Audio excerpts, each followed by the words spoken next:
"Don't get in the car," little black boy shouts to Millionaire. It turns out that it was supposed to be a normal day until a little black boy ran into the street screaming at a Millionaire, "Don't get in the car." At first, Cole thought it was just a wild kid causing trouble, but what he discovered next would expose a horrifying secret, save lives, and change his own forever. This is a story of courage, truth, and one boy who refused to be ignored. Don't miss this.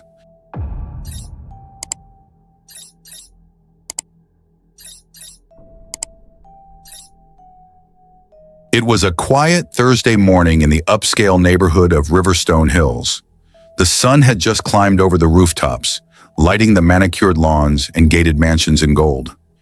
Everything about the area screamed wealth, perfection, and privacy. That's why when a high-pitched shout pierced the calm air, it turned heads. "Don't get in the car!" It came from a boy. A little black kid, no older than 8, standing barefoot at the edge of Maple Drive, wearing an oversized hoodie and pajama pants. His tiny chest rose and fell rapidly, his eyes wide, locked onto a sleek black SUV parked across the street. At first, no one paid attention, except for one man. Cole Hastings, a 42-year-old tech millionaire, had just finished his morning jog. Drenched in sweat, earbuds in, he had stopped to catch his breath outside the estate he'd recently purchased. He glanced around, confused. "Did someone just yell?" he muttered, pulling out one earbud. That's when he saw him. The boy, frail, trembling, yelling again, now with desperation in his voice. "Sir, please, don't get in that car." Cole looked over at the SUV, parked with its tinted windows rolled up, engine running. It had just pulled up seconds earlier, and the driver, a stocky man in a hat, was waving him over with a forced smile. Cole furrowed his brow. He didn't recognize the vehicle, nor the driver. The boy bolted toward him, barefoot on the pavement, flailing his arms. "He's not your driver. He's not supposed to be here." A couple of neighbors peeked through their curtains, unsure whether to call the police or mind their business. It wasn't every day a child ran through Riverstone Hills like this, especially not this kind of child, from that side of town. Cole turned fully toward the boy. "Whoa, slow down," he said, kneeling. "What's going on? Do you know that guy?" The boy nodded furiously. "He was at the bus stop near our shelter. I saw him take a girl last week. She didn't come back." That chilled Cole to the bone. He glanced back at the SUV. The driver's smile had vanished. The car doors suddenly locked with a loud click, and the SUV peeled off in reverse, tires screeching, nearly hitting a trash bin. "Hey!" Cole shouted, running after it instinctively, but the car was gone in seconds. Silence returned to Maple Drive, broken only by the boy's heavy breathing. Cole looked at him, really looked at him. Thin arms, scraped knees, a bruise on his cheek. This child hadn't come from a house like his. "What's your name, kid?" Cole asked softly. "Tyler," the boy whispered, eyes still on the road. "I followed him here because I knew he was going to hurt someone again." Cole stood frozen on the sidewalk, his mind spinning. Tyler, this barefoot boy from the other side of town, had just warned him about what could have been a kidnapping. It didn't make sense. Why would someone target him? And how did Tyler know? "Where are your parents?" Cole asked, and trying to keep his voice calm. "Do they know where you are?" Tyler shook his head. "Don't have any. I live at Hillview Shelter. But I ran off this morning. I had to." Cole's instincts told him to call the cops. But another part, something quieter and deeper, told him to just listen. "I saw him at the shelter last week," Tyler continued, still out of breath. "He was pretending to hand out food, but he kept watching the girls. One of them, Maya, went missing. Cops said she probably just ran away. But she didn't. I know she didn't." Cole's stomach twisted. "You're sure it was the same guy?" Same eyes, same gold ring on his finger. I never forget faces. The way Tyler said it, with a quiet intensity, unnerved Cole more than the screeching tires. This kid wasn't lying. He'd seen something no child should. Cole motioned toward his gate. "Come inside. Let's get you cleaned up. You shouldn't be out here alone." Tyler hesitated, eyeing the tall iron gates and the mansion behind them like they were made of thorns. "I'm not supposed to go into strangers' houses." Cole smiled sadly. Good rule, but let's call it even. I almost got into a stranger's car. That made Tyler crack the smallest grin. Inside, Cole guided him to the kitchen, poured him a glass of orange juice, and made a grilled cheese sandwich. As the boy ate like he hadn't in days, Cole pulled out his phone and called the local precinct. Officer DeWitt, came the voice on the other end. Yeah, this is Cole Hastings. I think I was just targeted outside my home by someone in a black SUV. A child warned me. He says the man took a girl last week. A pause. You say a kid warned you? What's his name? Tyler. He says he's from Hillview Shelter. The officer sighed. That boy again? Look, we've had calls about him before. Always claiming he saw someone shady. He's a troubled kid. Foster history, some behavioral issues. Cole narrowed his eyes. So you're saying ignore him? I'm saying take it with a grain of salt. Unless you got a license plate, we can't do much. You're probably just spooked. Cole looked over at Tyler, who was staring out the window, legs swinging under the stool. Maybe the cops were right. But Cole couldn't shake the feeling in his gut. Tyler shouldn't have been there. He shouldn't have known about Maya or the SUV. And yet here he was.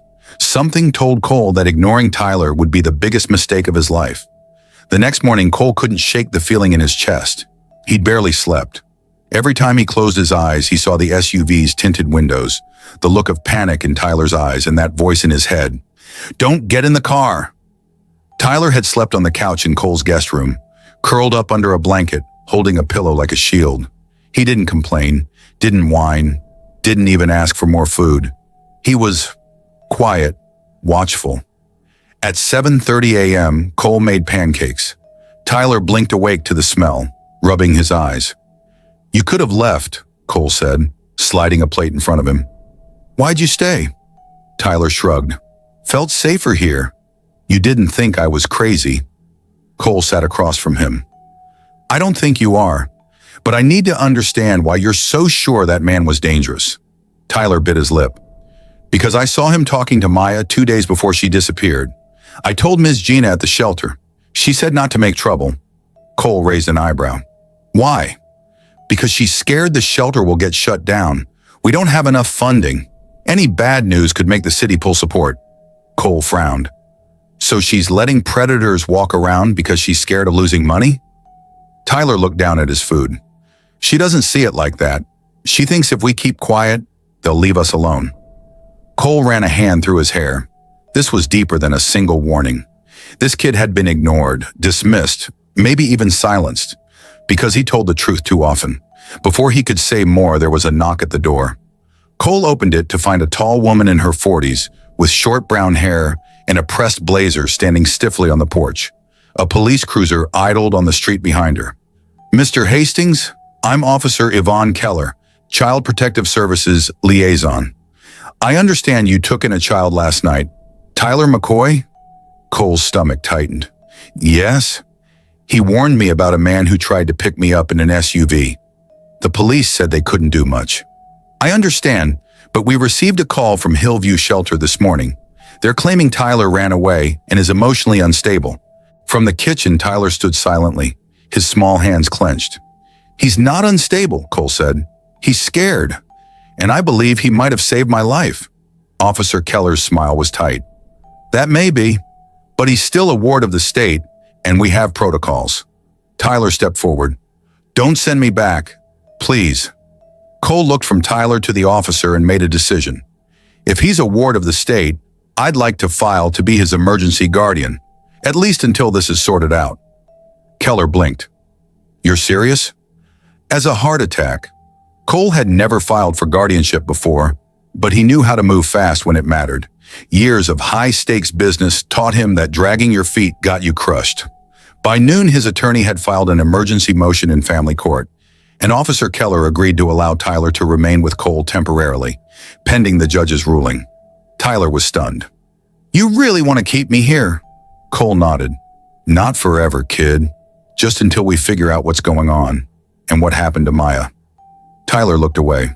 Nobody ever believed me before. Not once. Well, Cole said, sipping his coffee, they didn't know what I'd do. You've got good instincts.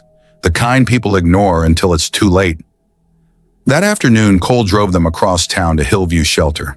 The building was old and crumbling at the edges, a beige block tucked between a boarded-up pharmacy and an empty lot. When they stepped inside, the smell of bleach barely covered the sour air. Ms. Gina, the shelter director, was waiting in the foyer. Her smile was stiff and eyes suspicious behind horn-rimmed glasses. "Mr. Hastings, thank you for bringing Tyler. We've been worried sick." "He's staying with me," Cole said evenly. "Temporarily. I'm following all legal channels." She frowned. "This is highly irregular. We're doing our best with limited resources, but he has a history of making up stories. Wild ones. It's caused tension here." "Is that what happened with Maya? A wild story?" Cole asked. Gina flinched. "Maya was troubled," she replied curtly. "Ran away more than once. It's heartbreaking, but not uncommon. I'd like to see her room." "Her room?" "Yes," Cole said. "Her personal space. Maybe I'll find something that'll help bring her home." Reluctantly, Gina led them down a narrow hall with peeling paint. Tyler walked close to Cole, glancing nervously at closed doors. Maya's room was small, barely larger than a closet. A thin bed, a chipped dresser, and a broken clock radio on the floor. Cole scanned the room.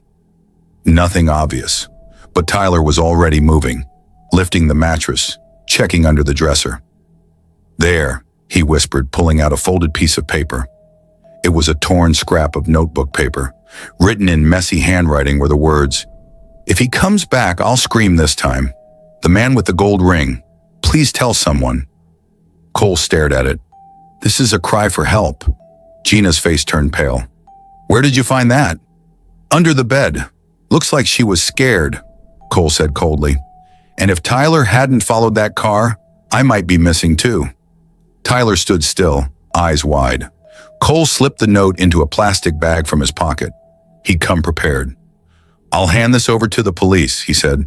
"But just know, I'm not dropping this, and neither should you." Gina didn't answer. Her silence said enough. Back in the car, Tyler whispered, "You think she's still alive?" Cole looked straight ahead. "If she is, we're going to find her." And this time, nobody was going to silence the truth. The folded note from Maya changed everything. Cole handed it over to Officer DeWitt that evening, along with a full statement about the incident with the black SUV. But even as the officer took the paper, he looked doubtful. "You've got a handwritten message. No name, no date. Nothing directly tying it to a suspect." "She wrote about a man with a gold ring," Cole pointed out. "Tyler saw the same ring on the guy who tried to pick me up." DeWitt sighed. "We'll look into it, but without a plate or a clear photo, it's still a long shot." "Be careful, Mr. Hastings." Cole left the station with a bad taste in his mouth. Be careful? That wasn't enough. Back at the mansion, Tyler was curled up in the library, reading a book Cole had given him about police dogs. When Cole walked in, the boy looked up, his expression guarded. "They don't believe you, do they?" he asked. "They don't believe us," Cole said. "But we're not waiting around for them to catch up." He opened his laptop and pulled up surveillance footage from his home security system. The cameras didn't catch the license plate of the SUV, but they did get a partial side view of the vehicle pulling away. Cole zoomed in, enhanced the image, and caught something, barely visible. But there, a decal on the back window, a faded outline of a winged horse. "Tyler," he called, "come look at this." The boy squinted. "That's the Pegasus decal. It's from a towing company in East Rockport. I've seen it on other trucks before." Cole's mind clicked into high gear. East Rockport was a half-hour away, filled with industrial lots and barely regulated businesses. The kind of place predators could vanish in. First thing the next morning, Cole and Tyler drove to East Rockport. They passed junkyards, chop shops, and 2 tire warehouses before they found it. Pegasus Towing and Salvage. The building was gray and rusted, surrounded by a chain-link fence. Out back, rows of trucks sat like sleeping beasts, and parked near the fence. A black SUV with a faded decal. "That's it," Tyler said, voice tight. Cole's heart pounded. "Stay in the car." "No way." Before he could argue, the door to the main office creaked open. A man stepped out, stocky, mid-50s, wearing coveralls. and on his hand gleamed a large gold ring with a black stone. Tyler ducked down. "That's him." Cole's hands clenched the wheel. He snapped a photo of the man and the SUV before pulling away. They drove in silence until Cole finally spoke. "We're not just dealing with a creep," he said. "This man has access to vehicles, a location nobody watches, and a habit of targeting kids no one believes." Tyler looked up at him. "You believe me, right?" Cole didn't even blink. "I do now more than ever." Back at home, Cole uploaded the photos and sent them to a private investigator he trusted from his corporate days. "If the cops won't dig," he muttered, "I will." Because this wasn't just about Maya anymore. Someone had built a system that preyed on silence, and they were about to hear a noise they couldn't ignore. 2 days passed with no word from the police, but Cole's private investigator, Jax Monroe, a former Marine turned sleuth with a nose for bad people, delivered results in less than 24 hours. "Your guy's name is Lester Darnell," Jax said over the phone. "Runs Pegasus Towing on paper, but he's got sealed records from a plea deal 20 years ago. Accusations of trafficking minors. Charges disappeared. Probably because of someone with power." Cole's gut twisted. "What about the SUV?" "Registered to a fake LLC. Trace the plates through security cams at a gas station near your neighborhood. That car was circling your block the day before Tyler warned you." "Then this guy was watching me." "Looks like it," Jax confirmed. "He's not just some mechanic, he's organized." Cole hung up and turned to Tyler, who'd been quietly drawing superheroes at the kitchen table. "He's real," Cole said. "You were right." Tyler looked up, eyes wide but steady. "I told you." "We're going back," Cole said. "But this time, we're not walking in blind." Cole called in a favor from Jax, who agreed to meet them outside East Rockport that evening. By the time the sun dipped behind the clouds, Cole, Tyler, and Jax were parked behind a construction site with binoculars and a drone in the back seat. "Warehouse behind the towing yard," Jax pointed out. "I flew the drone over earlier. Found padlocked doors, motion sensors, and a camera system." Tyler's voice was quiet. "That's where he takes the kids." Cole looked at Jax. "Can you get us inside?" "Won't be easy, but I didn't bring you out here to just talk." Jax popped the trunk, revealing 2 black bags of gear. "You want answers? We get them tonight." With Tyler safe in the car, Jax and Cole made their move under the cover of night. They scaled the fence, snuck past the silent towing yard, and approached the side of the warehouse. Jax disabled the cameras with a signal jammer. Cole picked the lock with shaky fingers, skills he'd learned during a survival course for CEOs in Montana years ago. Inside, the warehouse was quiet, almost too quiet. The smell of oil, rubber, and something darker hung in the air. They found rows of crates, shelves with old furniture, and then something chilling. A back room lined with mattresses. Each bed had restraints at the corners. On the wall, Polaroids of children, dozens of them. Some looked recent. "Oh my God," Cole whispered. "He's been doing this for years." Jack snapped photos. "We've got enough to blow this open. You take these to the media, and the cops have to act." But just then, footsteps. A flashlight beam danced across the floor. Jax grabbed Cole. "Out! Now!" They ran silent and fast, ducking behind stacks of tires until they scaled the fence again and dropped into the safety of the dark. Back in the car, Cole's hands trembled. Tyler looked at him. "What did you see?" Cole looked the boy in the eyes. "Everything." And now there was no going back. By morning, Cole Hastings had transformed from a reclusive tech mogul into a man on a mission. The media had ignored similar cries for help before, but not this time. Not with the evidence in his hands. He posted a video. Standing in front of his mansion, with Tyler by his side, Cole stared into the camera. "My name is Cole Hastings. Yesterday, I broke into a warehouse run by a man named Lester Darnell. What I found will haunt me forever. Children's mattresses, restraints, and Polaroids. I have photographs, I have witnesses, and I have one brave boy right here, Tyler, who risked everything to warn me." He uploaded the video to every major platform he could. Within 2 hours, it was trending nationwide. Justice for the missing believe Tyler find Maya. By noon, news vans swarmed the gates of Pegasus Towing. Police were forced to act. The warehouse was raided, and what they found backed every word Cole had said. 6 missing children were discovered, locked in a hidden chamber underground, scared and malnourished, but alive. One of them was Maya. When Cole and Tyler visited her in the hospital later that night, the reunion was tearful. "I told you," Tyler whispered as he hugged her. "I told you I'd find you." Maya, weak but smiling, nodded. "I knew you would." Lester Darnell was arrested and held without bail. And as the case unfolded, it exposed a dark web of traffickers tied to several other shelters and foster homes. What started with a boy screaming, "Don't get in the car," became the unraveling of a statewide operation.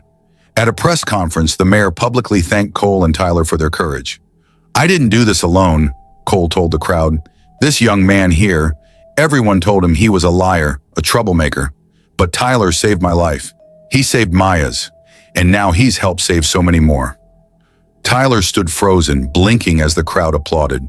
For the first time in his life, someone believed him out loud, and the world was listening. 2 weeks later, Cole finalized the paperwork. Tyler's adoption became official. The boy who once had no one now had a home, a future, and a father who saw the fire in his eyes and never looked away. On the front lawn of their home, Tyler turned to Cole one evening and asked, "You think people like him will ever stop?" Cole wrapped an arm around his shoulders. "Number, but people like you, they give the rest of us a fighting chance." Tyler looked up at the sky, where stars were beginning to blink to life. "I want to help kids like me someday, maybe be a cop or a lawyer, something that matters." Cole smiled. "You already do, kid. You already matter." As they stood there in silence, the weight of the past began to lift, because truth had won, a predator had fallen, and a boy who was once ignored had become the voice that saved lives. All because he shouted, "Don't get in the car!"